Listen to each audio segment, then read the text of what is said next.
Quand vous êtes d'accord avec ce que je dis, vous levez la main comme ça. Les Américains font ça. Ah ouais. Donc, si vous voulez être un peu américain, comme Dieu est américain, hop. C'est un truc qui... vous avez eu la chance, si je puis dire, la grâce, pour employer un mot chrétien, de recevoir Michel Chevalier. Et alors, c'est lui qui m'avait appris ça.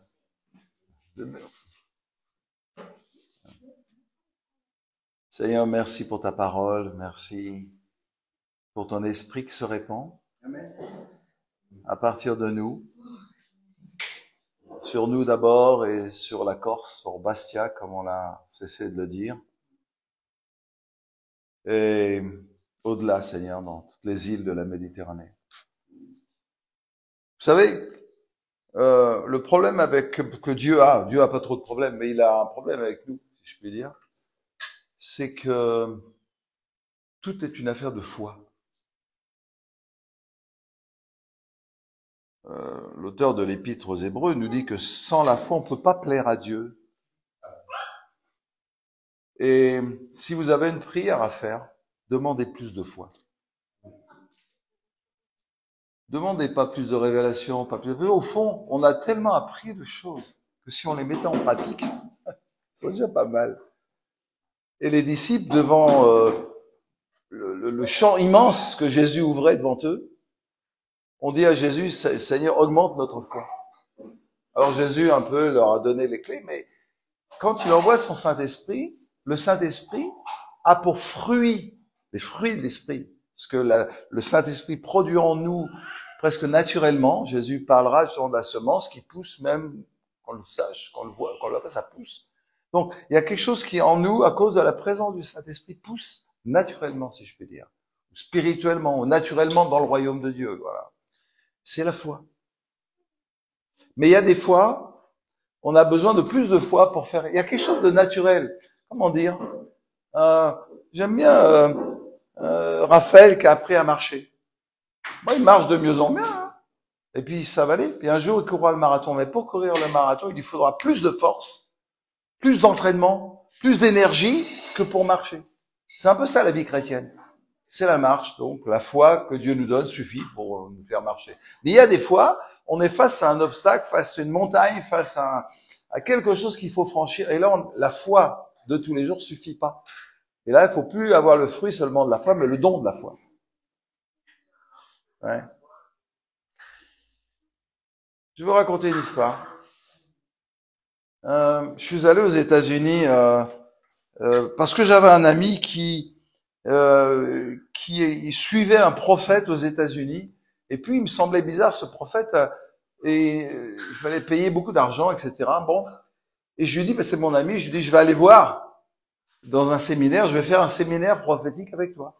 Donc je suis allé aux États-Unis, vers Atlanta, je sais plus, enfin bref, et donc le premier jour, le gars, il commence à parler, et quand il a commencé à parler de la prophétie, c'était super. Vraiment, je dis, oh, je suis bien tombé.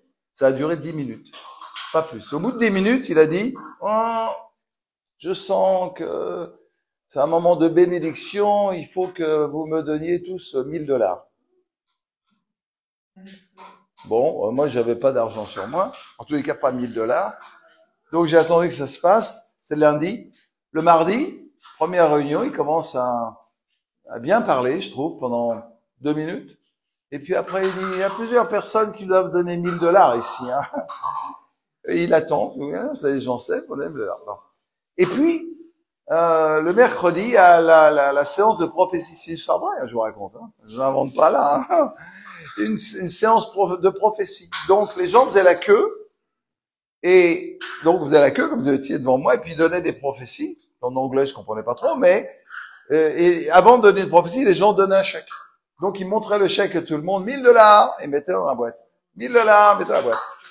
Et moi, j'arrive, et j'avais fait une mission en Guadeloupe, quelque temps avant, peut-être 2 ans avant, moins 2 ans. Et puis, dans l'offrande, il y avait eu un billet de $20. Et moi, j'avais dit, ça, c'est prophétique, parce que j'irai aux États-Unis, je donnerai ce billet, je m'en servirai pour là. Et qu'est-ce que je fais? Vous avez compris? Moi, je suis dans la queue avec mon copain qui me traduisait. Et je suis dans la queue. Et qu'est-ce que je fais? Qu'est-ce que je prends? Je prends l'enveloppe. Et qu'est-ce que je mets dans l'enveloppe? Mes 20 $ que j'avais eu 2 ans avant. Et donc, j'arrive, il faisait, tout le monde le regarde, tout le monde l'écoute. Et moi, je fais la queue. Je suis au milieu de la queue. Et arrive le moment, moi, je donne mon enveloppe. Alors, bon. Et lui, il loupe l'enveloppe.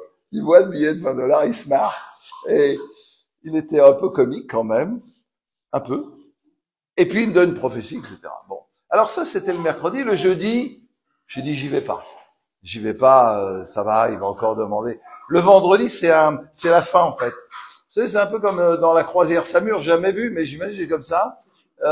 Il y a à l'entrée, vous faites des photos avec le prophète, là, et vous payez vos 300 $ pour la photo. Et c'est vrai, hein. Et donc vous m'imaginez, moi, français, parce que les Français, on a un problème avec l'argent. Faut être clair. On a un problème. On regarde les nous. C'est pour ça qu'on n'est pas béni, en fait. Mais bon, vous allez voir. Je vous raconte pas l'histoire en vain, vous allez voir. Alors, grande soirée de gala, tout le monde en grande robe, enfin, les femmes en robe, les hommes en très beaux, etc. Et puis, il y a des tables, on était 5, 6, une dizaine à table, je ne me souviens plus exactement, des grandes tables rondes. Et puis, le pasteur, avec d'autres responsables serviteurs de Dieu, en tout cas de leur Dieu, était sur une estrade comme ça. Très bien. Et on mange. Et puis, au milieu du repas, le prophète se lève et dit, voilà, je suis en train, c'est traduit par mon copain, voilà, j'ai un projet j'ai un projet faut que je me trompe dans les chiffres. Et il avait un projet d'aide en Afrique, donc c'était un truc caritatif. Et il dit, voilà, j'ai besoin de 400 000 $. J'ai dit, c'est pas vrai. Mais c'est plus 1 000 $, c'est 400 000 $. Donc je me dis, zut, j'ai failli partir, mais bon, c'est compliqué. Donc par respect, un peu comme ça, je suis resté. Et le gars, il s'assied. Ouais. Et un pasteur se lève. Il l'appelle, pasteur. Il se lève, il vient derrière le micro. Écoutez bien ce qu'il dit. Il dit, je sens une onction de foi ici. Putain, mon gars, t'as surtout envie d'avoir 400 000 $. Pour de bonnes raisons, sans aucun doute, n'est-ce pas? Enfin, je passe. Et il dit, je sens une onction de foi. Et écoutez bien ce que je suis en train de vous dire. Parce que Dieu m'a appris quelque chose là. Et le gars, il dit, il y a une onction de foi. Il y a ici 4 personnes à qui Dieu veut donner la foi pour recevoir chacun 100 000 $. Hein, mes oreilles se sont dressées. Tout d'un coup, le gars situait l'offrande à un niveau que je ne connaissais pas. Je le vois dans la Bible, mais j'avais jamais vu ça. Surtout, j'étais peut-être dans un mauvais état d'esprit. Je dois avouer que c'était pas terrible. Mais tout d'un coup, tac, tout s'est arrêté. Tac, mes oreilles se sont ouvertes vers le ciel. Dieu veut toucher 4 personnes pour vous donner la foi pour recevoir miraculeusement 100 000 $ chacun. Qui a la foi? Qui reçoit la foi? C'est ce qu'il fait. Qui reçoit la foi? Qui reçoit le don de foi dont je vous parlais pour recevoir 100 000 $ miraculeusement? Plusieurs se lèvent. Je crois qu'il y a 5 personnes qui sont levées, dont le fils du prophète. Il l'appelait le petit prophète. Bref. Et donc, il prie, Seigneur, et le gars, il dit, il fallait recevoir cet argent 1 mois et demi plus tard. Je vous sais plus d'âge, ça faisait 1 mois et demi. Et le gars, il dit, OK, on prie pour que vous receviez la foi, pour que Dieu puisse vous donner la foi, pour que Dieu puisse vous utiliser comme un point de contact de sa volonté sur la terre, pour vous donner miraculeusement 100 000 $ pour cette œuvre. Vous comprenez le truc. Et il dit, si dans 1 mois vous n'avez rien reçu, c'était pas pour vous. Oubliez ça. Vous aviez la bonne volonté, vous dites oui, Seigneur, je veux la foi, mais Dieu, il fait ce qu'il veut. Et là, je me suis dit, là, il y a quelque chose que je dois apprendre. C'est que Dieu est capable ici de donner la foi à quelqu'un pour recevoir 100 000 € pour l'œuvre de Dieu. En France, c'est impossible de dire ça. Là, on est entre nous. C'est à peine filmé dans le monde entier. Mais ceci dit, on est aujourd'hui dans une incapacité en France de dire, voilà, Dieu veut donner la grâce, la foi pour recevoir 1 000 €. Miraculeusement, cette semaine. Qui a cette foi? Moi, j'ai pas les moyens. Il y a trois qui lèvent la main, vous voyez. Moi, c'est pas une parole prophétique que je dis, mais c'est simplement pour vous aider à comprendre que ce que j'ai dit hier et ce que je vais dire encore aujourd'hui, ça a des répercussions. En tous les cas, ça peut avoir des répercussions inouïes. Il y a une femme, d'ailleurs, pendant le premier jour, pas plutôt le lendemain, parce qu'elle a témoigné, le soir, elle a donné ses $1000, elle. Et elle est montée, c'était dans un hôtel, donc là, les réunions se faisaient dans une salle de l'hôtel plus basse, et c'était à l'américaine, très grand. Hein. Mais ceci dit, le lendemain matin, elle dit, j'ai un témoignage à donner. Oui, bon, je suis américain. Et elle dit, voilà ce que j'ai fait, je suis rentré, je suis agent immobilière, donc elle vend des maisons, des appartements, et elle dit, j'avais fait une offrande de $1000, elle raconte ça, et je suis monté j'ai pris mes mails, et il y a une affaire qui s'est faite pendant la réunion. Et il y a eu un surplus comment on appelle ça, quand ils prennent une part, de bénéfices, ouais, vous savez, il y a la part de l'agence, de l'agent immobilier aussi quand il y a une vente, etc. Et elle dit, il y a eu un surplus de $1000. Ce qu'elle a fait. Au moment où elle donnait l'argent, Dieu lui donnait, vous voyez, au fond, je suis toujours contre ces trucs-là, etc. Mais je pense qu'ils ont compris quelque chose que moi j'avais pas compris, que j'ai compris aujourd'hui. Hein. Parce que quand Dieu m'apprend quelque chose, je l'apprends. Et je suis capable de faire le tri dans ma mauvaise humeur, dans mon caractère français, où on garde ses sous, etc. Et je me suis dit, j'ai déjà une faute de... Je dis ça rarement quand même, parce que je veux pas faire de forcing. D'ailleurs, je fais pas de forcing en l'occurrence, mais je pense qu'en France, c'est pas possible. Et moi, je prétends que dans cette réforme apostolique, on va vivre des choses de cet ordre. Parce qu'il y a une libération de l'esprit. Non, je vous parlais de la foi qui grandit au fur et à mesure comme Raphaël, bon, il grandit comme ça. Et la foi qui sert comme un don de foi, parce qu'à un moment donné précis, j'ai besoin de la foi pour faire quelque chose que je ne fais pas dans ma vie quotidienne, qui n'est pas habituel, auquel j'ai même pas accès. Moi, des témoignages, on était dans une grande communauté à Milan, enfin, je sais pas ces détails. C'était une communauté importante qui recevait beaucoup de drogués. Ils avaient 120 drogués matin, midi et soir dans une maison. Enfin, donc 120 drogués, il faut beaucoup de personnes. Ils étaient 60 à gérer ça en plus, et ils n'ont jamais demandé un centime. L'argent venait dans la boîte aux lettres tous les jours, miraculeusement. Et il m'a dit, le responsable me disait, Philippe, il faut même payer les assurances. Ils avaient des voitures, ils avaient des bus, des choses comme ça. Ils avaient un camping au sud de l'Italie, etc. Il dit, je sais que Dieu pourvoit. Et je vais vous raconter cette histoire. En fait, on roulait dans une super voiture. En disant, à Milan, il nous avait emmenés visiter, etc. Je lui ai dit, t'as eu cette voiture? Il dit, je vais te raconter. Et un jour, donc, ils étaient 120 drogués. Les filles étaient en haut, les garçons étaient en bas, avec l'église en dessous. Je passe les détails, je vous raconterai ça un jour. Et un jour, il y a un vieux qui vient frapper à la porte. Et le vieux lui dit, j'étais ami de ton père, et puis je suis un peu dans le besoin, est-ce que tu pourrais m'accueillir? C'était une maison, c'était pas un bâtiment. Et il lui dit, je t'accueille, un de plus, un de moins. Et il lui dit, mais malheureusement, j'ai que ça. Donc il a mis un lit, il a mis un paravent, il l'a accueilli, il l'a nourri pendant 1 mois et demi. Au bout d'1 mois et demi, le petit vieux vient le voir. Il lui dit, écoute, moi, je t'ai demandé l'accueil, tu m'as accueilli, tu m'as rien demandé, tu m'as nourri. Je pose un verset que je vais vous dire après. Tu m'as nourri, tu m'as rien demandé. Moi, je veux te remercier. Le gars lui dit, mais non, si je veux te remercier, je veux. Et vous savez ce qu'il fait? Il l'emmène chez Mercedes, le concessionnaire Mercedes de Milan. Donc, mon copain, il me raconte ça. Tu te rappelles qu'il dit, il nous raconte cette histoire. Et puis, il rentre là, et le vieux lui dit, achète la voiture que tu veux, je te la paye. Vous savez ce qu'il dit, mon copain? En fait, le gars, il était archi riche. Vous savez ce qu'il dit, mon copain? Il lui dit, écoute, moi, j'aime pas Mercedes.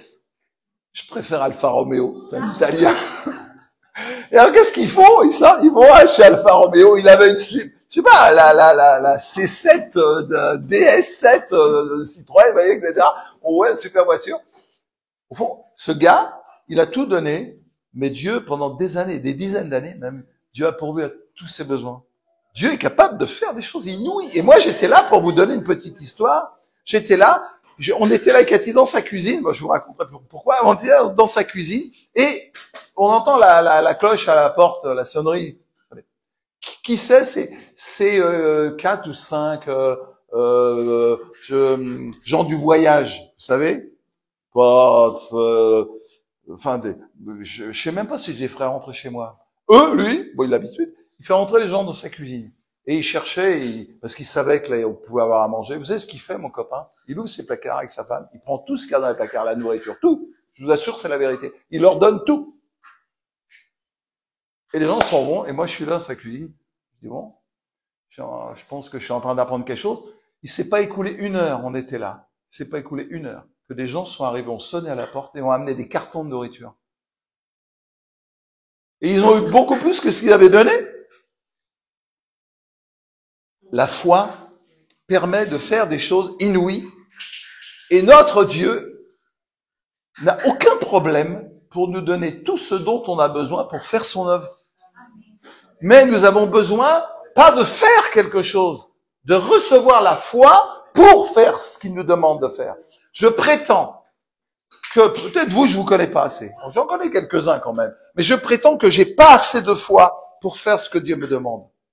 Et je prie, ça c'est la vérité, c'est un de mes messages préférés, la foi. Et c'est une de mes prières préférées, Seigneur, augmente ma foi. Et ceux qui me connaissent savent que je prie comme ça, pas tous les jours, mais pratiquement tous les jours. Et c'est pas un religieux dans ma tête. C'est pas parce que je prie que Dieu va, c'est parce que j'en ai besoin. Et même, je vais vous dire, je crois que Dieu produit en moi le désir d'avoir plus de foi pour faire plus. C'est lui qui, avant de me dire quelque chose, il produit en moi le désir d'avoir la foi pour recevoir ou faire ce qu'il va me demander de faire demain. Vous avez compris? C'est un peu compliqué. Je digresse pas, mais on est avec un Dieu qui a ce projet de remplir le monde par son esprit. Dans les derniers temps, je répandrai mon esprit sur toute chair. Et comme ça se passera par nous, on l'a vu hier, je vous en supplie, demandez à Dieu la foi pour ça. Parce que Dieu, il a un projet et il n'a pas d'autres moyens, et en tous les cas, il n'en a pas voulu d'autres que passer par nous.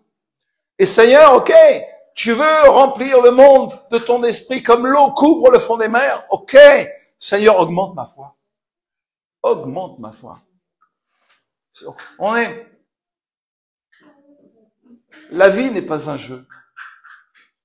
C'est un enjeu. Comprenez ce que je suis en train de dire? C'est-à-dire que quelque chose s'ouvre devant nous, d'extraordinaire. Je vous en supplie, ne loupez pas ce qui est en train de se passer. Ne loupez pas ça. Soyez américains. Ne loupez pas ça. Alors, on a travaillé hier.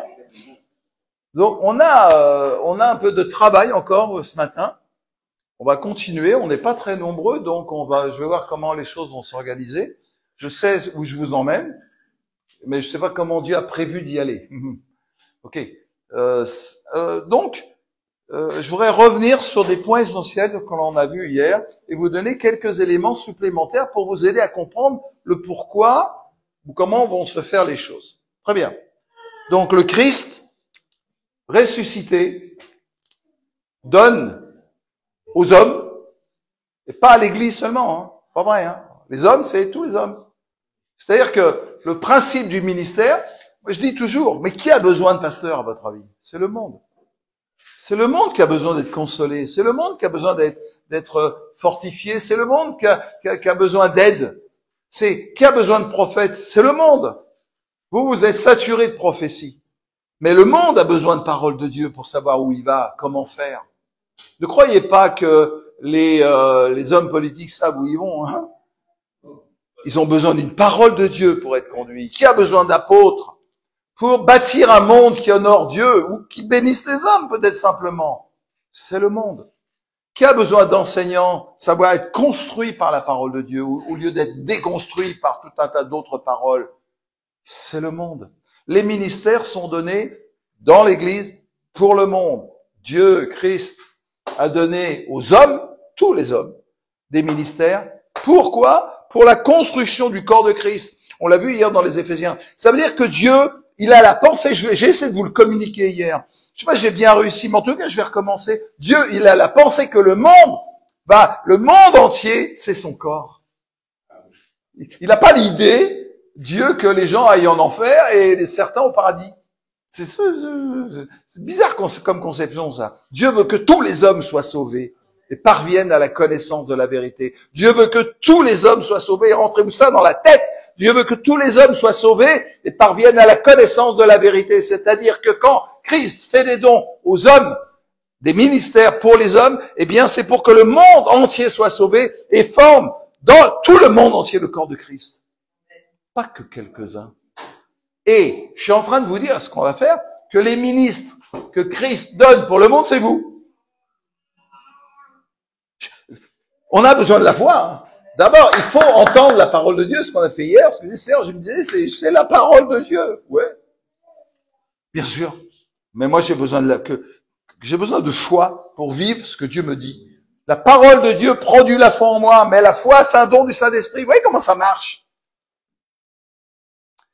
Ok. Il faut ouvrir dans cette réforme apostolique et prophétique des temps de la fin. On est en train de vivre ça.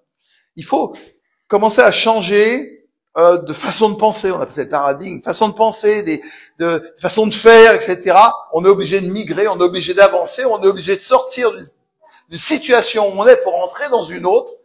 Et ça, c'est difficile. Mais grâce à l'apostolat, on va y arriver. Alors, avançons un petit peu. Hier, je vous ai parlé du fait que même sans rien faire, Dieu va agir. Vous vous rappelez? D'où ça vient cette idée? Alors c'est pas du tout un nouveau truc, hein, mais je vais vous donner 2-3 exemples bibliques pour vous aider à comprendre comment ça marche. Par exemple, il est dit que Jésus marchait dans les chemins de Galilée et tous ceux qui touchaient le bord de son vêtement étaient guéris. À un moment donné, parce que l'évangéliste, il raconte ça en disant et tous ceux qui le touchaient étaient guéris. Très bien, parce que les foules venaient. Très bien. Et il y en a un qui va se concentrer son attention sur un phénomène pour expliquer comment ça marche. Et il y a la femme qui est atteinte d'une perte de sang depuis 12 ans. Vous vous rappelez? Alors, elle se dit, si je peux juste toucher le bord de son vêtement, la frange, c'est ça le mot, je serai guéri. Bon, il y a tout ce que ça veut dire, très bien. C'est bien décrit dans Chosen. Mais ceci dit, la Bible explique bien aussi ça. Et la femme touche le bord de son vêtement, et Jésus dit, qui m'a touché? Alors, les disciples se marrent, il y a la foule autour de lui, il dit, mais tout le monde te presse, comme un citron, et toi, tu dis, qui m'a touché? Parce que tu peux très bien être collé à Jésus, sans le toucher. C'est ça le truc. Il y a plein de gens autour du Christ, mais peu le touchent. Et c'est pourquoi on a besoin de la foi pour ça. Vous savez pourquoi? Donc, Jésus se retourne et il dit, qui m'a touché? Les disciples, écoute, Jésus, tu rigoles? Non, non, il y a quelqu'un qui m'a touché parce que j'ai senti qu'une force est sortie de moi. Et Jésus, quand il dit ça, les mots qu'il emploie, c'est comme s'il nous disait, une force est sortie de moi indépendamment de moi. Parce que la foi oblige Dieu à agir. La foi contraint Dieu à agir. Et ce qui est extraordinaire, c'est qu'il me donne la foi pour que je puisse obtenir de Dieu ce qu'il veut me donner. Et c'est comme si, vous savez, moi, quand mes enfants avaient l'âge de Raphaël, je jouais avec eux sur le lit. Donc, on faisait la bagarre, c'était des garçons. Et puis, au fond, ils arrivaient à me battre, mes enfants peut-être un peu après, mais ils arrivaient à me battre. Pourquoi ils me battaient? Parce que je leur donnais la force de me battre. Vous voyez? Dieu fait pareil. Dieu, il vous donne la force pour que vous obteniez de lui ce qu'il veut vous donner. Comme si, Seigneur, j'ai la foi, tu peux pas faire autrement que me le donner. Évidemment, c'est lui qui t'a donné la foi pour ça. C'est une intimité telle que Dieu veut dire, croyez ce que je vous dis. Parce que je vais vous donner la foi pour croire ce que je vous dis. Croyez-le, vous avez la foi. Comment dire? Crois-le, tu as la foi pour ça. Fais-le, je t'ai donné la foi. L'enjeu, c'est toujours la même chose. Alors, Jésus dit, une force est sortie de moi, parce que la foi oblige Dieu à agir. Écrivez ça dans vos frontons. C'est pourquoi vous n'avez pas besoin d'intercession, vous n'avez pas besoin de piété, vous n'avez pas besoin de faire n'importe quoi, vous avez besoin de foi. Et de celle qui vient de Dieu, pas celle qui se répète sans cesse, etc. Très bien. Alors, Jésus dit, une force est sortie de moi. Rappelez-vous, Pierre. Pierre, son ombre passait sur les malades, et les malades étaient guéris. Quelque chose sort du Christ et agit, presque indépendamment de lui. Il le veut, vous avez compris? Quelque chose sort de Pierre. Il y est pour rien, c'est son ombre. Vous voyez, il y a quelque chose que Dieu met en nous qui va sortir, jaillir de nous dans ces temps de la fin pour que le monde entier soit rempli de l'Esprit du Seigneur. Dans les derniers temps, je répandrai mon esprit sur tous les humains. Je voudrais que vous soyez saisis, profondément saisis par cette parole qui vient du ciel. Elle vient pas d'en bas. Moi, je suis en train de dire un truc qui vient de moi. Je suis en train de vous dire à partir de ça. Je vous ai expliqué comment j'ai vécu ça. Et je suis en train de vous dire une parole qui vient du ciel dans les derniers temps dans lesquels vous êtes. Je vais répandre mon esprit sur toute chair et ça va passer par vous. Parce que c'est vous les ministres par lesquels ça va passer. Donc, on l'a vu hier, on va développer ça ce matin. Et puis, on va faire un exercice. Et puis, je vais laisser Dieu agir. Moi, je suis pas Dieu. Et on va voir ce que Dieu va faire. Vous me suivez? C'est bon, on avance? Ah, ok. Alors, peut-être, évidemment, il y a des choses qui vous manquent parce que vous n'avez pas assisté à la réunion d'hier après-midi et d'hier soir. Mais vous pouvez aller sur Internet et retrouver, je crois, tous ces... Sur Facebook, pardon. Très bien. Ok. Donc, Christ donne les uns comme apôtres, les autres comme prophètes, les autres comme évangélistes, les autres comme pasteurs, les autres comme enseignants ou docteurs, c'est pareil. C'est le même mot. Ok. Le Christ qui vit en vous, c'est lui l'apôtre, le prophète, l'évangéliste, le pasteur, l'enseignant, c'est lui qui est en vous. C'est plus moi qui vis, c'est Christ qui vit en moi. Ce verset peut s'entendre dans d'autres dimensions, mais en tous les cas, il y a aussi celle-là. Le Christ qui vit en vous, c'est celui qui est apôtre, celui qui est prophète, celui qui est évangéliste, etc. Ça veut dire que tour à tour, selon ce qu'il veut, le Christ vit en vous comme un évangéliste, comme un pasteur, comme un enseignant, tour à tour. Pardon. Faites cet exercice parce que vous pouvez ressortir de là en disant ouais, c'était bien, c'était pas bien, comme vous voulez. Et vous pouvez ressortir, et puis ça c'est rien d'autre que ça vous a lavé les pieds, quoi. Ou alors vous pouvez ressortir de là en disant tiens, je vais approfondir ça. De toute manière, on va, ici c'est un centre apostolique, on va vous le répéter jusqu'à ce que ça rentre dans votre esprit au plus profond et que ça produise le fruit que ça doit produire. Il y a des gens pour qui ça poussera plus vite, d'autres plus lentement, c'est pas ça le problème. C'est Dieu qui fait croître. Moi je sais, mais il y en a un autre qui arrose, mais c'est Dieu qui fait croître. Au fond, Christ vit en toi et il faut lui laisser l'autorisation, si vous permettez l'expression, de vivre comme il a envie de vivre. Pas comme vous voulez qu'il vive. Ça s'appelle s'approprier le Christ. On s'approprie Jésus, on le met dans sa boîte et on veut pas changer. C'est pourquoi l'apostolat, le mouvement apostolique aujourd'hui, c'est un mouvement de migration. Parce que Dieu nous dit, ok, vous avez pensé comme ça, très bien. Mais, je sais pas, moi je dis toujours, si ma mère doit se retourner dans sa tombe, quand je vois qu'une baguette coûte 7 francs, presque 10 francs, ça vous dit rien les francs. Moi, j'ai ça. Mais si on met ma mère, qui est malheureusement décédée il y a bien longtemps, aujourd'hui, si on met Abraham dans les rues, là, alors vous l'habillez comme vous, très bien, mais il va rien comprendre. Si vous prêchez l'évangile à Abraham, il va pas comprendre. Si vous lisez Romains 8 à Abraham, il va rien comprendre. Parce que il s'est passé quelque chose qui a fait que, on a évolué, si vous voulez. Et on est dans les temps de la fin. C'est-à-dire que ce que je dis là, peut-être vous l'avez entendu il y a 20 ans, mais vous l'avez jamais vécu comme ça. Et on va le vivre. Parce qu'on est dans les temps où Dieu est en train de libérer ça. Ok. Donc, le Christ vit en moi. comme apôtre, comme prophète, comme évangéliste, comme pasteur, comme enseignant, tour à tour. Alors, l'exercice que vous pouvez faire est celui-là. Vous allez prendre un évangile. Prenez Marc. C'est pas mal, Marc. Les autres aussi, mais Marc, c'est ça. Et vous regardez, vous lisez, vous compliquez, et vous prenez un petit papier. Moi, mes étudiants, ils ont fait ça. Tu as pas encore, mais tu vas le faire, t'inquiète pas. C'était l'an dernier, tous les ans, je fais ça. Bon, mes étudiants, dont Véro fait partie, ils ont fait ça. Donc, on lit dans l'évangile de Marc et on voit comment Jésus agit. Et vous allez vous apercevoir en lisant que tour à tour, il est prophète. Tour à tour, il est évangéliste. Bon, on a parlé de ça hier. Tour à tour, il est pasteur. Il travaille en piston comme ça, Jésus. C'est pour ça qu'à Théophile, on vous apprend à travailler en piston. Mais des fois, lui, ça le gêne pas. Des fois, c'est 2 ministères à la fois. Des fois, c'est même 3 ministères. Et vous allez vous apercevoir que ce Jésus qui marche sur les chemins de Galilée, c'est le même que celui qui est en vous. Et en fonction des gens que vous rencontrez, en fonction des situations que vous rencontrez, en fonction de sa volonté, eh bien, il va vivre en vous comme un évangéliste, etc. Et tu peux te retrouver avec des amis à évangéliser, et puis le quart d'heure d'après à être pasteur, prendre soin de quelqu'un d'autre. Et tu peux après avoir, pardon, pasteur il est là, prendre soin. Et tu peux après, dans le quart d'heure qui suit, être donné par le Christ pour enseignant, parce que tu prends la Bible et t'expliques la Bible à des gens. Vous voyez, cette élasticité dans la vie, à partir du moment où vous êtes centré sur le Christ et que le Christ est centré en vous, alors tout va prendre une direction et une orientation qu'on n'a pas connue. On en parle, on n'a pas connu. Maintenant, on va le connaître.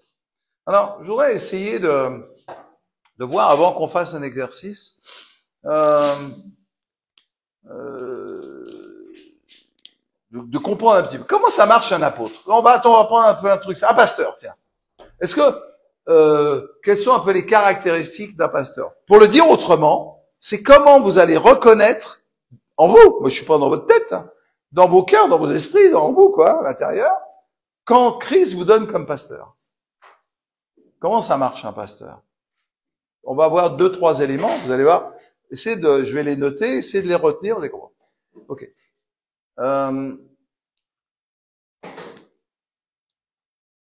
Je vais vous raconter une histoire qui est pas du tout à ma gloire. Ça va vous aider à comprendre que c'est pas toujours facile et qu'on réussit pas à tous les coups. Mais le truc, c'est pas trop d'échouer. Avec Dieu, on échoue. Bon. Le truc, c'est pas recommencer ce qu'on a fait. Si tu recommences à faire ce qui t'a amené à l'échec, vous savez quoi? Tu vas finir par échouer. Normal. Bon. T'as le droit de te tromper, mais surtout apprends pourquoi. Recommence pas, quoi. Avec Dieu, c'est ça, c'est pas plus compliqué que ça. T'as le droit de te tromper, ne recommence pas. Je vais vous raconter un truc. On revenait de, je sais pas où, Paris, je crois. On avait passé un séminaire comme celui-là. On arrive à la gare de, il est tard, il fait froid, il fait 5 degrés, il fait froid, enfin bon. On arrive à la gare de Valence, TGV. Très bien. Donc on avait garé la voiture là et on arrive. Et ça explique pas, mais je suis vraiment épuisé. Et j'ai qu'une envie de rentrer chez moi me coucher. Et je vais pour ouvrir la porte. En fait, il y a un gars couché par terre. Il n'est pas couché, mais il allait se coucher par terre au pied de ma voiture. Et moi, j'ouvre la porte.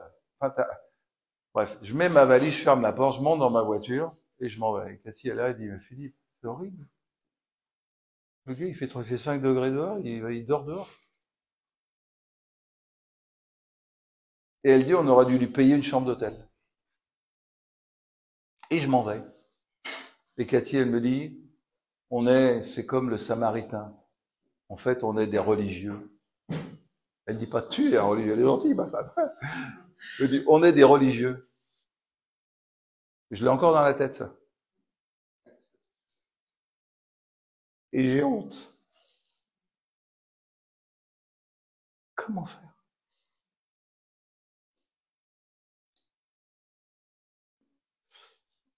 Alors ma femme, elle est terrible. Elle te remet au carré quand tu as un problème. Vous voyez, le Christ pasteur dans ma vie, je l'ai pas permis de vivre comme un pasteur. C'est comme si j'avais empêché le Christ d'agir. Et quand je vous dis que Dieu veut répandre son esprit sur toute chair, par nous, eh ben on peut empêcher ça. Le truc, c'est de se repentir, et puis par recommencer. Parce que Dieu, vous savez, c'est pas la repentance qui change quoi que ce soit. Croyez pas ça, hein. La repentance nous conduit à celui qui va changer toute chose.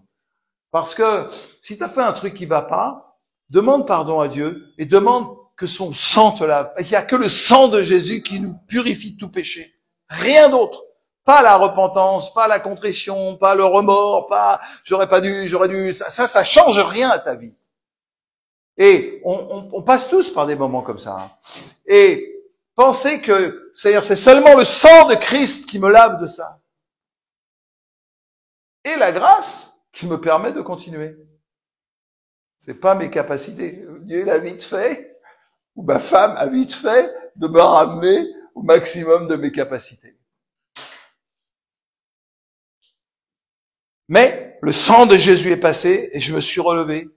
Et je le sais, parce que je le connais, Dieu. Il va me remettre dans la même situation. Et il va dire, vas-y Philippe, laisse-moi agir comme pasteur. Un pasteur, ça prend soin des gens. Écoutez ce que je dis. Ça prend soin, on va mettre soin. Vous allez voir pourquoi tout à l'heure, c'est un haut. Ça prend soin. Ça a une capacité à rassembler. Voilà. C'est comme un berger qui rassemble son troupeau. Vous voyez? Et un berger, ça pense particulièrement justement ce qu'on leur reproche en termes de protection. Le berger, on lui reproche, ils disent ouais, il a un esprit de contrôle. Mais non, c'est un berger, c'est un pasteur. Il pense comme un pasteur, c'est-à-dire qu'il va te dire, il y a une réunion là, oui, mais c'est mieux dans l'église, l'enclos, va pas là-bas, on sait pas, il y a le loup. C'est vrai. Ou t'es en danger, parce qu'il faut que, fais pas de réunion chez toi, parce que le diable va t'attaquer, vous voyez. C'est ce que disent les pasteurs, ou moi certains en tous les cas. C'est dans la maison de Dieu qu'elle salue, vous voyez. C'est une ânerie monumentale, mais leur idée, c'est pas tellement de dire des choses sont fausses, mais c'est, vous voyez, la protection. Vous avez compris, le pasteur, il entoure, il prend soin. Si t'es blessé, eh ben, il va te guérir, et puis si Dieu te guérit pas miraculeusement, ben, il va t'emmener chez le médecin, ou alors, il va panser ton âme. Vous voyez, le pasteur, il pense les plaies. D'accord? Bon, c'est tout, je vais pas faire, on pourrait allonger la liste, c'est pas mon but, hein. Mais là, ça peut. Ok. L'enseignant, lui, il pense la parole de Dieu. Par exemple, il m'écoute, l'enseignant, et il dit, oh, est-ce que c'est bien biblique ce qu'il dit Philippe? Oh, oui, mais on pourrait comprendre le texte autrement, etc. Ouais, oui. Bon. L'enseignant, il est centré sur la Bible et sur la doctrine. Par exemple, il faut que j'écrive mieux parce que doctrine, voilà, ça voulait dire doctrine. Ok. Il est centré, au fond, par exemple, quand on chante un chant comme celui qu'on a chanté tout à l'heure, il se dit, est-ce que c'est bien juste, ça? C'est juste. Mais est-ce que c'est bien juste?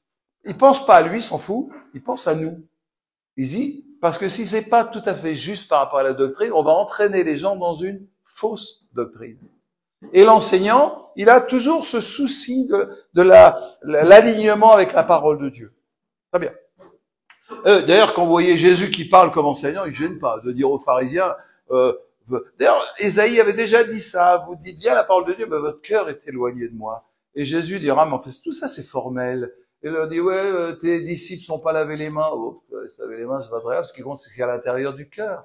C'est ce que Moïse avait dit, mais les pharisiens en avaient tordu la parole. Et Jésus, en tant qu'enseignant, les ramène à on va appeler ça la saine doctrine. Vous avez compris? Très bien. Alors, l'évangéliste, cherchez pas, il pense aux perdus. Les évangélistes, ils pensent toujours aux perdus. L'évangéliste, il est là, et il se dit, bon, on a bien chanté, et les perdus, vous voyez, est-ce qu'on va évangéliser cet après-midi? Sinon, c'est du ciel. Vous savez, moi je dis, et ceux qui sont à Théophile depuis plus de 10 ans avec moi, ils savent ça. Je dis, tout ce qu'on fait là, si ça nous mène pas au salut du monde, ça sert à rien. On perd notre temps, c'est du cirque. Théâtre. Ok. Bon. Ils pensent aux perdus et au salut du monde. On va l'appeler comme ça, c'est peut-être la même chose, mais vous allez voir pourquoi. Du monde. Alors, lui, Le prophète, alors lui, le prophète, il voit les anges. Il voit le ciel, je vais l'écrire comme ça, le ciel ouvert. Ça, c'est une caractéristique des prophètes. On va en ajouter une autre. Il y a 35 caractéristiques du prophète dans la Bible. On va pas faire la liste, mais simplement un truc intéressant. Pour le prophète, on n'est jamais assez près de Dieu. Tu peux faire tout ce que tu veux. Oui, mais Dieu là-dedans. J'avais un ami qui avait une église toute neuve. Je vous ai déjà raconté ça, mais ça vaut le coup, ça explique ça. Il invite un prophète, vous savez, comme on fait pour une inauguration. Alors le prophète, il lui montre la salle pour les enfants, il lui montre et le prophète, il regarde comme ça un peu. Au bout d'un moment, le pasteur, il dit, mais tu cherches quoi? Ah bah, je cherche Dieu. Et les prophètes, c'est toujours comme ça. Ils sont toujours en train de dire, mais où est Dieu dans ta vie? Où est-tu passé près de Dieu? Mais on oublie Dieu, on oublie sa présence, etc. Donc, le ciel ouvert, pour eux, ils voient les anges, tout ça. Ok. Et ils cherchent Dieu, la personne de Dieu. Personne de Dieu. Tout le temps. Tout le temps. Je vais vous proposer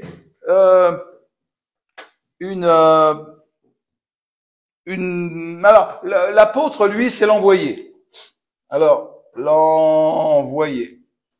Donc, l'envoyé. Ça veut dire que l'apôtre, il dit, ok, une belle louange, et après, qu'est-ce qu'on fait pour que vous soyez envoyés? Tu as une belle prédication, il dit, ok, et après, qu'est-ce qu'on fait? Pratiquement, qu'est-ce qu'on fait? Qu'est-ce qu'on va bâtir? Que le prophète, lui, il voit un peu le plan. Vous savez, Moïse, Dieu lui dit, fais bien, construis bien le temple selon ce que tu vois.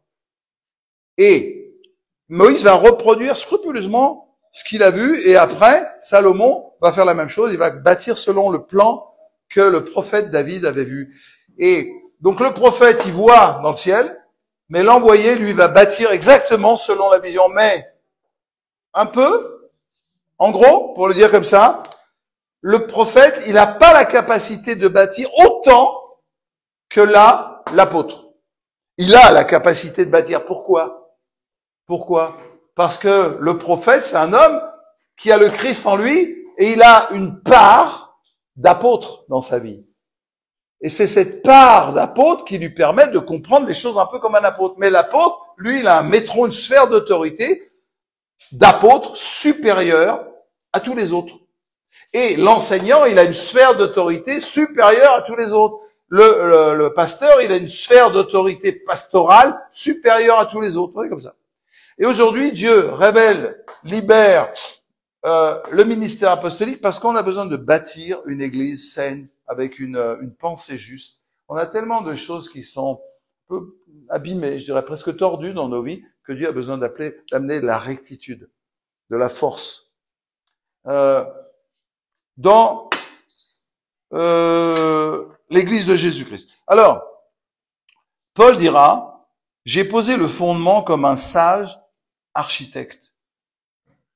Paul parle de l'architecte. Alors, je voudrais développer ça maintenant. Et après, on fera l'exercice. Ça va, vous me suivez?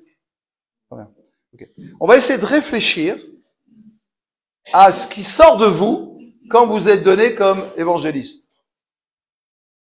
Et comment ça se passe? Pensez à un citron. Il presse un citron et il en sort du jus. Moi, je dis toujours, tant qu'il en sort, on presse. C'est vrai, il y a des fois, on chante des chants. Tant qu'il y a de l'onction, on presse le citron. On continue à chanter. Et quand il n'y a plus d'onction, on passe à autre chose. C'est un peu la même chose. Si Fred est donné comme pasteur au milieu de nous, l'onction du Christ pastoral, donc c'est le Christ pasteur, son onction par son esprit va descendre sur lui et se répandre sur nous. Il lui faut de la foi, on a parlé de ça hier, on va développer ça. Ça s'appelle la grâce. Alors, mon tableau est un peu petit, pardonnez-moi.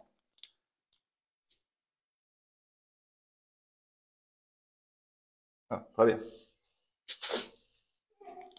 Alors, Paul va parler justement de cette grâce apostolique et il va expliquer ça dans les Galates, par exemple. Et dans les Galates, il va dire un truc intéressant.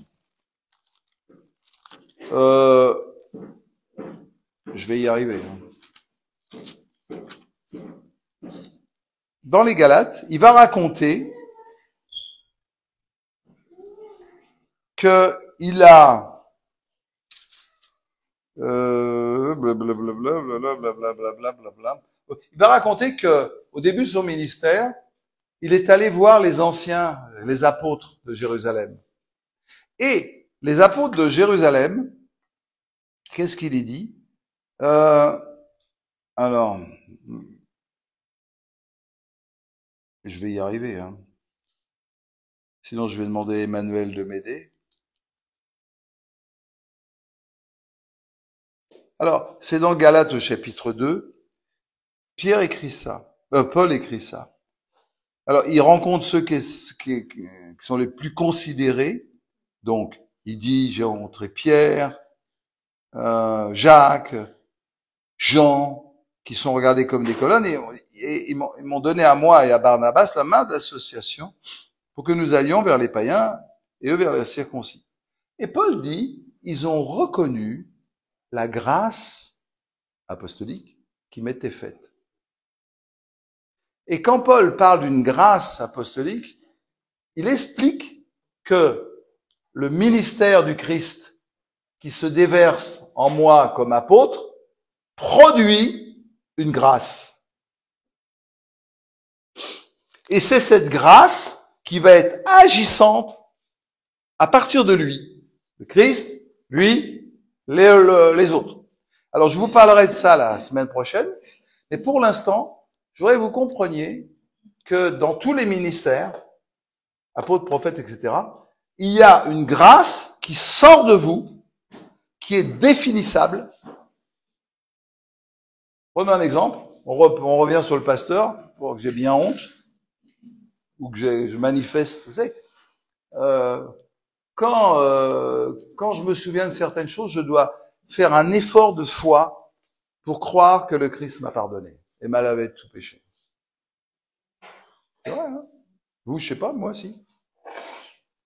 Parce que je veux me maintenir dans la grâce. Et je vous dis toujours, si je fais une bêtise, je vous donne l'occasion de manifester la grâce envers moi. Ouais, je dis ça comme ça en boutade, mais c'est vrai, je le pense vraiment. Utilisez tous ces moments où vous vous sentez frustré pour vérifier que vous êtes une enfant de Dieu, un enfant de Dieu, et que Dieu veille sur vous, et que vous êtes au bon endroit, même si vous faites rien, même si vous dites rien. Développez votre foi au lieu de développer vos frustrations. C'est ça être chrétien. Je vous dis hier, on a le droit de se sentir frustré, hein, bien sûr. C'est ce que vous en faites qui va déterminer qui vous êtes. C'est pas le fait que vous sentiez de la frustration. Donc il y a une grâce qui coule de l'apôtre, qui coule du prophète, etc. Et je voudrais vous donner une perspective. On va faire des exercices. Ça va être des exercices au début. Voilà, y penser. Vous savez? Et à force de le faire, ça va devenir automatique dans nos vies et dans vos vies. Si vous le faites jamais, ça ne deviendra jamais automatique. Hein. Par exemple, Raphaël, au début, quand il marchait, il se tenait au mur. Et puis, c'est bien, t'as fait un pas, on fait-y. Maintenant, ça devient de plus en plus automatique. Un jour, il courra le marathon, ou le semi-marathon, ou le 100 mètres. Bref, il courra. Ouais. Parce que ça va devenir automatique. Maintenant, ce que je vais vous dire, au début, ça va vous sembler lourd, difficile. Il va falloir qu'on vous le répète. C'est pour ça que c'est un centre apostolique dans lequel on vous forme, on vous aide, on développe des exercices. Pourquoi? Pour que dans 6 mois, dans 1 an, peut-être plus, peut-être moins, ce principe dont je suis en train de parler va devenir automatique dans vos vies. Instinctif presque.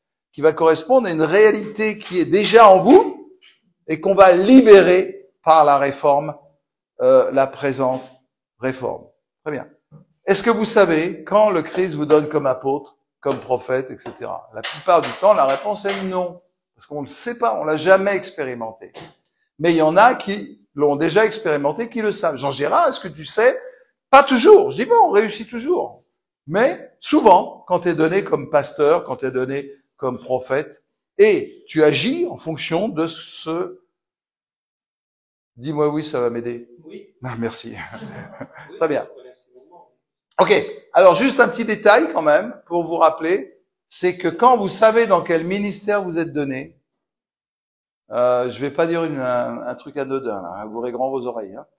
Quand le Christ vous donne comme pasteur, le Saint-Esprit, le don du Christ précède le don du Saint-Esprit. Dieu, il a donné son Fils avant qu'il envoie le Saint-Esprit. Le Saint-Esprit va vous équiper des dons dont vous avez besoin pour exercer le ministère dans lequel le Christ vous donne. Je vais le dire autrement. Christ vous donne comme prophète, par exemple, et le Saint-Esprit, travaillant avec le Christ, voit tout ça, il est même avec votre esprit, il va vous donner les dons qui vont vous permettre de vivre, d'agir, pour que la grâce prophétique sorte de vous. Et quel est le don, truc tout simple, qu'il va vous donner, si le Christ vous donne comme prophète? La prophétie. Avant, on pensait qu'il y avait une séparation entre les dons et les ministères. Maintenant, on se rend compte que ça ne marche pas comme ça. Ça va ensemble. D'où l'importance de savoir dans quel ministère vous êtes donné, des fois 2, des fois 3, je vous ai dit. Mais bon, admettons que vous soyez donné comme pasteur, et si je vous ai appris, si vous avez appris de manière ou d'une autre dans ce centre, on va vous l'apprendre, quels sont les dons qui accompagnent le ministère de pasteur, vous allez savoir que quand vous êtes donné comme pasteur, les dons vont vous accompagner. Et vous allez vous attendre, mais vous attendre, c'est-à-dire puisque tu me donnes, toi, le Christ qui est au-dessus de tout, tu me donnes comme pasteur, eh bien le Saint-Esprit va m'équiper des dons dont j'ai besoin pour exercer le ministère du Christ au moment T dans lequel tu me donnes. Ça s'appelle la grâce prophétique. Et la grâce prophétique va manifester, vous permettre de manifester les dons et aussi une façon de vivre. Quelque chose va sortir de vous que, presque comme si on vous l'arrachait, parce que vous avez la foi pour que, je vous l'ai dit hier, vous avez la foi pour que celui qui est devant vous, eh bien, il fait partie du royaume de Dieu déjà. Il l'est pas encore, il le sait peut-être pas encore, mais il n'a pas d'autre choix. Et la grâce va le toucher parce que participant déjà à l'œuvre de Dieu, tu peux pas faire autrement que devenir chrétien. Tu as pas d'autre choix, c'est ta vie. Et vous, à cause de votre foi dans le fait que Dieu veut répandre son esprit sur toute chair, à cause de votre foi, eh bien, vous allez permettre au Saint-Esprit de, vous comprenez? Tout ça, ça vient de votre foi, que Dieu vous donne pour ça. Comprenez ça, on est en train de toucher le ciel. Alors bon, on va faire un exercice maintenant, vous avez à peu près compris. Je pense que je voudrais continuer dimanche prochain. Je parlerai particulièrement de la grâce apostolique et de ce mouvement de migration que Dieu va opérer au milieu de nous. Je vais être clair. Des fois, je viens ici et je parle comme un prophète. Et quand je parle comme un prophète, je sais ce qui se passe. C'est que l'onction prophétique qui est sur moi coule sur vous et libère des paroles prophétiques. Ce qui fait que je suis là comme ça et je vois l'onction prophétique qui sort de moi, qui touche l'un ou l'autre, et je dis, tiens, on va prier pour elle, on va prier pour lui. Pourquoi? Parce que la grâce prophétique qui coule de moi, parce que Christ me donne comme prophète, cette grâce, le Saint-Esprit produit en moi le don de prophétie, et elle coule de moi, et elle coule vers Fred, et je vois que le Saint-Esprit est sur Fred, et il faut que je prophétise sur Fred. Parce que Christ me donne comme prophète, et le Saint-Esprit me donne le don de prophétie. Et la grâce coule sur lui, va, se dépose sur lui, je le vois, ça sort de moi, je le vois. Et je vois que la grâce prophétique est là, et je sais que le Saint-Esprit, je sais que ça marche comme ça, va me donner un don de prophétie, parce que la grâce prophétique est sur lui. Vous avez compris? Et ça marche dans tous les ministères. Alors, si c'est la première fois que tu entends ça, je comprends que ça te bouscule un peu. Mais nous, ça fait 20 ans qu'on travaille comme ça. Je suis pas en train d'inventer l'eau chaude. Hein. Je veux dire des choses auxquelles on participe depuis longtemps. Le seul truc qu'on n'a pas connu, c'est l'apostolat. Ça, c'est la vérité. Dieu est en train de nous apprendre. C'est ce que Dieu nous a dit qu'il allait nous donner dans l'apostolat, autant qu'il nous avait donné dans le prophétique. Et ce que je suis en train de vous dire, qu'on expérimente largement, on va, je sais pas quand, dans 6 mois, dans 1 an, dans 2 ans, je sais pas quand, mais à Théophile, on va vivre ça dans l'apostolat. Et moi, je sais quand je parle comme apôtre, et je sais, mais je veux plus. Je veux plus.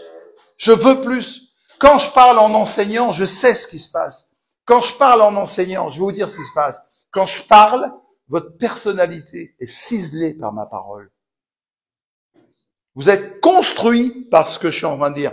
Ça veut dire que quand Christ vous donne comme enseignant dans le monde, puisque je vous ai dit que les ministères sont pour le monde, pas que pour nous, pour le monde. Je dirais aussi pour le monde, n'est-ce pas? Ou presque principalement. Ok. Eh bien, vous allez être donné et vous allez voir que le Saint-Esprit va vous permettre, par l'onction, ce que j'ai appelé la grâce, tout à l'heure apostolique, par la grâce qui accompagne le ministère du Christ tout le temps, comme le citron qu'on presse, ça va se déverser chez les gens. Tu sais, on va pas être en train de parler du Christ à des gens comme ça seulement. On va être en train, en parlant du Christ, de former leur esprit, de former leur âme, de former leur personnalité selon la volonté de Dieu. Parce que Dieu veut répandre son esprit sur toute chair. Percevez ce que Dieu est en train d'ouvrir devant nous. Alors maintenant, il faut bien qu'il y ait un centre apostolique et qu'on vous dise quelque chose qu'on va vous enseigner et surtout vous faire pratiquer. Il ne s'agit pas seulement de dire les choses, il s'agit de les faire pratiquer. Ok. Donc on va faire une chose. L'apôtre, lui, il a envoyé, il veut bâtir. Il dit c'est bien joli, mais comment on va bâtir ça? Le prophète, lui, il voit le ciel ouvert, les anges, là. Il est attaché à la personne du Christ. Et en voyant le ciel ouvert, il peut dire, voilà, vous savez, quand le Seigneur nous a conduits en disant, il faut ouvrir une église à Bastia. Alors, il y avait plein de problèmes. On s'est pris la tête avec plein de trucs. Mais, moi, un jour, je suis venu ici et j'ai dit, on va faire une marche dans Bastia pour voir ce qui se passe. Et en marchant dans Bastia, il y a eu beaucoup de démons qui sont en Bastia, etc. Beaucoup de puissance, etc. Et on n'a pas lié tout ça, on lit ce que Dieu nous demande de lier, mais quand même, on a agi, on a prié, etc. Et dans cette salle, il y a beaucoup d'opposition. Beaucoup, n'est-ce pas? C'est pas simplement la salle, c'est parce que c'est nous qui sommes là. Bon, ceci dit, beaucoup d'opposition. Et là, curieusement, cette fois-ci, il n'y en a pas. Ça veut dire qu'on a franchi, vous avez franchi une étape, vous avez déblayé le terrain, si je puis dire, et toutes ces puissances, ces démons qui étaient contre vous, ici, il n'y a plus. Donc quand vous êtes ensemble, vous êtes une force puissante dans la main de Dieu, comme une épée, si vous voulez. C'est pourquoi, au fond, vous pouvez vous dire, oh, je suis mieux chez moi le dimanche matin, je suis mieux, etc. Vous loupez. Vous loupez. Et surtout, je pense que c'est pas, vous savez, deux valent mieux qu'un. C'est-à-dire qu'il y a vraiment une force que Dieu est en train de déverser du ciel ici pour le monde. Et le monde un peu résistait à ça. Et maintenant, c'est en train de fuir, de sortir de vous. Et là où vous habitez, là où vous travaillez, etc., à cause de ce qui se passe ici, l'onction va se répandre. Là, ici, ça se répand et ça tombe sur elle. Et là où elle travaille, ça va se répandre à cause de vous. On n'est pas en train de jouer. On n'est pas en train de faire l'église. On n'est pas en train de bâtir un bâtiment plus grand que les autres. Non. On est en train de travailler au fait, à la réalisation. Dieu veut répandre son esprit sur toute chair. Je ne sais pas si vous voyez le truc dans votre tête. Je l'ai bien dit. Alors, les prophètes, ils voient le ciel. Les évangélistes, c'est les perdus. Ils pensent au salut du monde tout le temps. Alors, tu peux raconter la lune, un évangéliste. T'écoutes pas. Hein. La dernière fois, on a fait l'exercice. J'ai mis l'évangéliste devant. C'est un évangéliste. Je les aime bien, les évangélistes. Alors, le pasteur, il prend soin, il rassemble, il pense les plaies. L'évangéliste, il est centré sur la Bible, sur la bonne doctrine. Ok. Maintenant, on va faire un exercice. Et j'ai besoin de toute la grâce de Dieu. Ça a marché partout. Je vois pas pourquoi ça marcherait pas là. C'est qu'on n'est pas très nombreux. Alors, je vais voir comment Dieu va s'en sortir. C'est plutôt lui qui a des problèmes que moi. Moi, j'ai un peu le problème. Rappelez-vous que tout est une question de foi. Pas d'organisation, pas de nombre. C'est juste la foi. Et moi, je dois avoir la foi pour vous, parce que vous savez pas où je vous emmène. Et il faut que j'ai travaillé en amont, non pas seulement les textes, mais aussi ma foi, pour croire que Dieu, tout ce que je vous dis, je le crois. Et à Théophile, donc il y a 5 centres apostoliques en France. Dans les 5 centres, je passe avec Cathy, on y passe. Vous êtes le dernier, je dis la même chose. Et les fruits sont tous les mêmes. Donc on est pris dans un ensemble. Vous faites partie de Théophile. Vous n'avez pas signé en bas à droite, mais vous êtes là, vous faites partie de Théophile. Et vous êtes embarqués, si je puis dire, dans un grand mouvement de gloire. Et moi, j'aime bien ça. Je dois vous avouer, j'aime bien. Ok. Je vais faire 2 choses. Et vous allez être cool. Surtout, vous allez rester assis. Vous allez être cool, vous allez bien faire ce que je vais dire. On va prendre un chant et je vais lire un passage biblique. Pas compliqué, hein? Et vous allez laisser le Seigneur vivre en vous et vous allez sentir quelque chose. Il y en a qui vont se dire, ah, quand je lis ce texte, je pense au perdu. Quand je lis ce texte, est-ce que, comment, il y a des parallèles qui disent autre chose, le texte dit, voyez, oui, il y a ça, mais, il y en a qui, alors eux, ils vont dire, mais ce texte, vraiment, non. Alors, Jean Girard, il aurait bien besoin de ce texte pour prendre soin de lui, pour panser ses plaies, vous voyez, vous n'allez pas penser à vous, vous allez penser aux autres, ça ferait du bien à Pierre-Paul Jacques, pas vous, Pierre-Paul Jacques, très bien. Qu'on va chanter ce chant et ce texte, vous allez voir les anges. Et puis, il y en a qui vont entendre ce texte, entendre ce chant, et se dire, mais voilà, il faut qu'on bâtisse avec ça. C'est comme si on avait des pierres dans les mains, il faudrait qu'on les agence pour bâtir quelque chose. Là, pour l'instant, on chante, on est tous les uns à côté des autres, mais si on se mettait ensemble en bâtissant, on aura un temple à la gloire de Dieu. Vous voyez, il va penser en termes de bâtir, etc. Donc, je vous donne des grandes lignes. Je vais demander à Jean G de prendre un chant, et après, je vous lirai le texte. On va le chanter 2 fois seulement. Vous restez assis, vous fermez vos yeux, et vous me direz après comment vous avez ressenti des choses, simplement. Qu'est-ce que vous avez eu dans la tête? Qu'est-ce que vous n'avez pas à quoi? Il y a un mot qui attire votre attention, peut-être une phrase, ou une onction, ou la musique qui vous a touché. Vous dites, tiens, ça a fait ça dans ma tête. Moi, je suis pas dans votre tête. Mais Dieu est là. Et je sais qu'il est bon pour nous, pour moi et pour vous, et surtout pour le monde. Et, au fond, on est là dans une sorte d'école de formation. Et ce qu'on va vivre là, c'est peut-être la première fois que vous allez le vivre. En tous les cas, vous avez déjà vécu des choses comme ça, mais en prenant conscience de ce qui se passe, et plus vous allez prendre conscience de ce qui se passe, plus ça va se développer et devenir une habitude dans votre vie après. Façon de vivre, un art de vivre. Ça s'appelle une culture. Ok. Alors Jean Gérard, c'est moi qui choisis le chant. Ah, fais tout ça. Tu vas chanter simplement. On n'a pas besoin des paroles. Ils vont écouter les paroles ou si tu les mets. Je veux que tu laisses, oui. Oui. Alors Seigneur, réponds ton esprit saint. Vous savez ce que je suis en train de dire? Là, on va le faire avec un chant, une parole, mais ça peut venir avec la prière de quelqu'un, avec une parole qui a enseigné, etc. Ça libère la réalité, la volonté du Christ dans votre vie, comme apôtre, prophète, etc. Et ça peut évoluer aussi. Peut-être vous pouvez être donné maintenant comme un apôtre, et puis en sortant d'ici, être simplement. Rappelez-vous que chaque fois que vous ouvrez la bouche, vous manifestez un des ministères du Christ. Vous vous rappelez? On a vu ça hier. Donc on n'est pas... Pensez que dès qu'on va ouvrir la bouche, cette réalité va devenir très forte dans nos vies. Chaque fois que j'ouvre la bouche. Pour ça, des fois, il vaut mieux se taire. Alors, Jean Gérard, c'est moi qui choisis les chants. Pas trop vite. Non.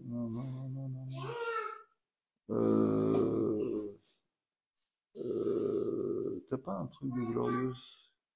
Ouais. Ça c'est le Seigneur mon berger. Tu l'as, ça? Tu sais le jouer? Oui. Très bien. Moi, j'ai mon texte.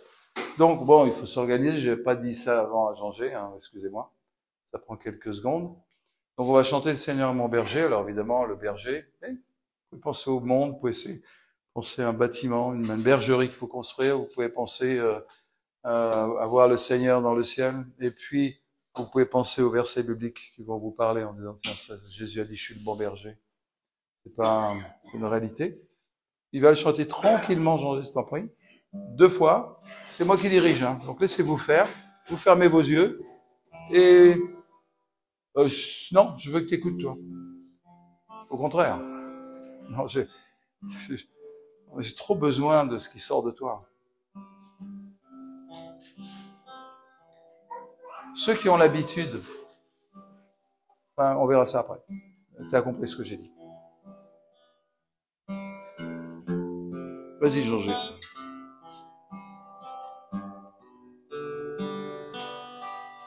Le Seigneur est mon berger, rien ne saurait manquer. Sur des prés d'herbes fraîches, il me fait reposer. Et des autres qui il me fait revivre, il me conduit en bas. Yes, sir.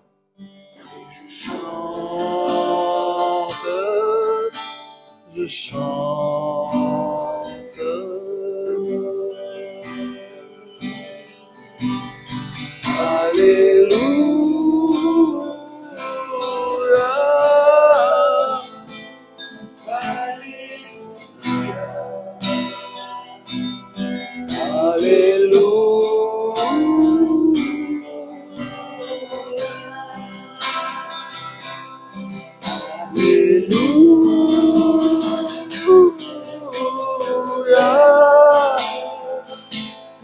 Alléluia. Après, je continue. Alléluia.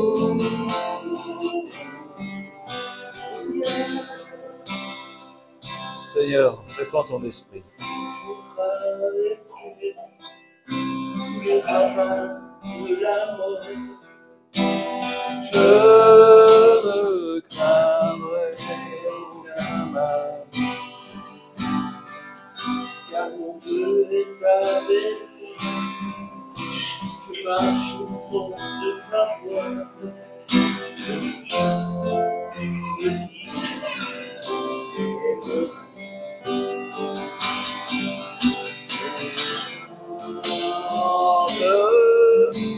je chante.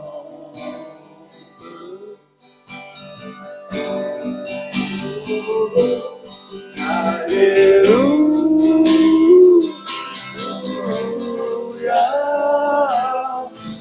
Alléluia.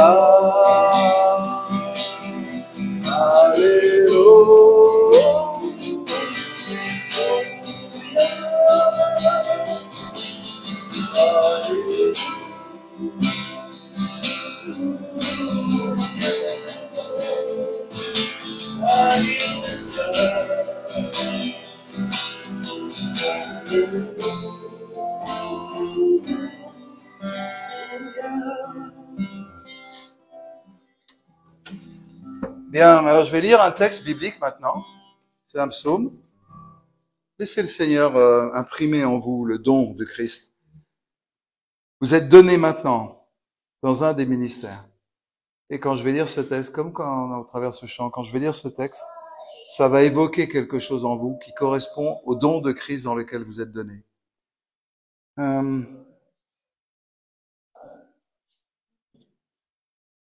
L'Éternel règne, que la terre soit dans l'allégresse, que les îles nombreuses se réjouissent. Les nuages et l'obscurité l'environnent, la justice et l'équité sont la base de son trône. Le feu marche devant lui et embrase alentour ses adversaires. Ses éclairs illuminent le monde, la terre le voit et tremble.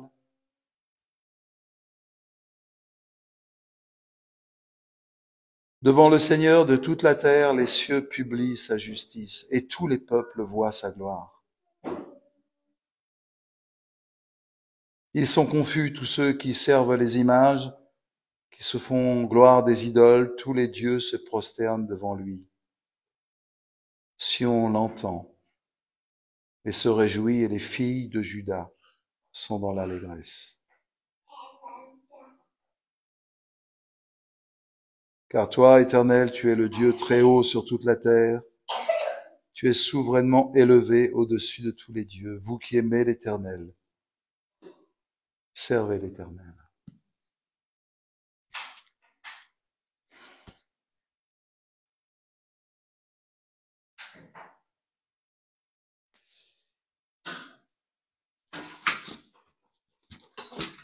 Bien, ok. Alors, au travers de ce chant et ce texte, on va faire un peu la liste. Quels sont ceux qui ont pensé au texte biblique avec des parallèles et en comprenant ce que le texte disait, voulait dire, etc. Ceux qui ont pensé au texte, qui ont pensé au texte? Levez la main s'il y en a. Il doit y en avoir. Une, oui. Deux, très bien. Toi un peu, oui. Il y aura plusieurs choses, t'inquiète pas. Hein. Ok. Et le chant aussi, oui. Les deux, le chant et la parole. Quand on chantait, Alléluia, etc., ça a pu évoquer que. Alors maintenant, ce qu'on pensait aux autres. Tiens, ces paroles. Voilà, ce qu'on pensait aux autres, oui. En disant un peu comme un pasteur, on l'a vu hein, tout à l'heure. Hein, c'était très bien. Alors maintenant, ceux qui ont pensé aux perdus.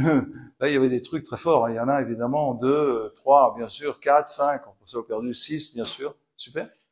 Et maintenant, ceux qui ont vu le ciel ouvert, la personne de Dieu, 1, 2, 3, bien sûr, très bien, voilà, oui, parfait, parfait. C'est normal. Je suis en train de vous dire que le Christ vous donne comme, et en fonction de ce qu'il vous donne, eh bien, vous avez une perception du Seigneur, et à partir de cette perception, et avec les dons du Saint-Esprit qui vont avec, vous allez devenir des fruits que Dieu a pressés pour la bénédiction du monde. Ça s'appelle la grâce. Très bien. Attends, on a oublié les apôtres. J'ai pas oublié, mais j'attendais. Ok. Qui a pensé en termes de construction, en disant, tiens, on pourrait bâtir un temple, un truc. Tu as pensé, oui, quand même. On a quelques apôtres, 2, évidemment. Très bien.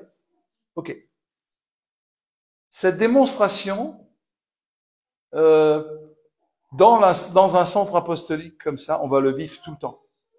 Alors évidemment, c'est le début, hein, faut bien commencer. On prend conscience de ce qui se passe.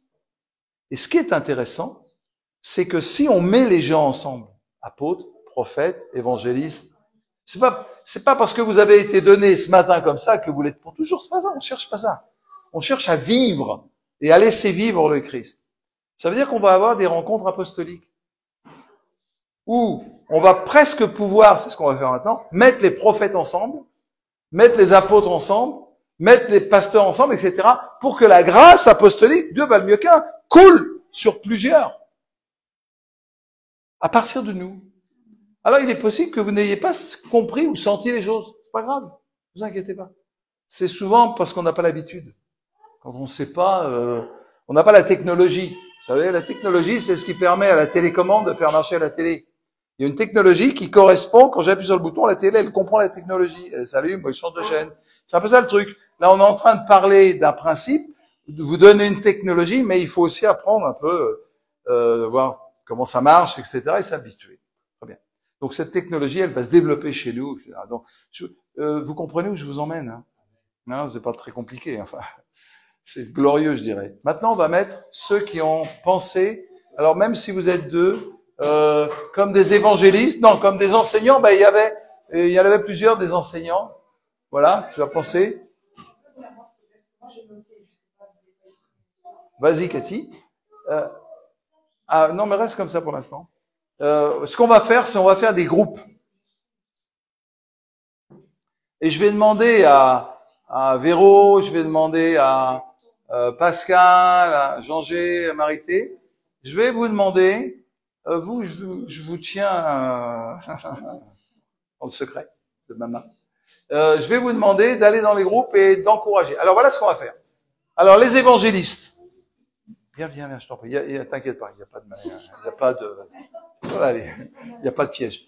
Qui a levé la main pour l'évangélisation tout à l'heure? Venez là alors, venez. Bon, ils ont levé la main aussi pour autre chose, hein.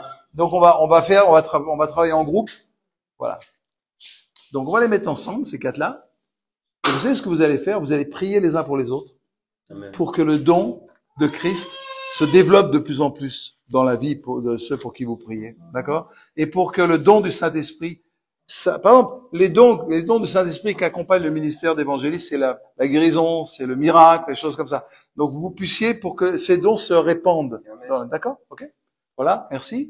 Alors les prophètes, bon, on va faire la même chose. Véro, je t'en prie, tu vas gérer ce groupe-là. Non, Marité, toi, tu vas pas. T'avais pas un autre... Bon, alors tu vas là.